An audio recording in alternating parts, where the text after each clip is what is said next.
I think one tip that I would give, and it's probably one of the most important ones, is acknowledging that the problem is affecting you and acknowledging that you're responsible for the effects that that problem has on you.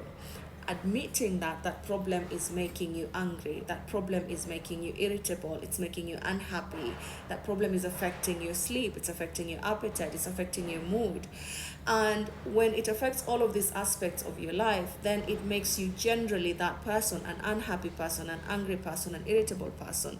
And so that person is what you're going to take to your other interactions with other people. And so what happens is, without acknowledging, it makes you the source of other problems, the source of that argument in that relationship, the cause of that conflict, the cause of that relationship ending, and all because that problem that was not your fault, that you didn't want to acknowledge, that is affecting you, is now making you the cause of other problems. So acknowledging is very, very important, because then you know the emotions that have been provoked as a result of that problem. And so you can start dealing with those emotions related to that problem instead of displacing them or projecting them or using other defense mechanisms to try and not acknowledge that problem.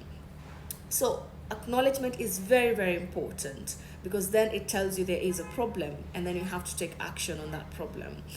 But the other part as well is to understand what made you susceptible, what put you in that position where you could be affected by that problem, either directly, indirectly, or maybe as a collateral damage.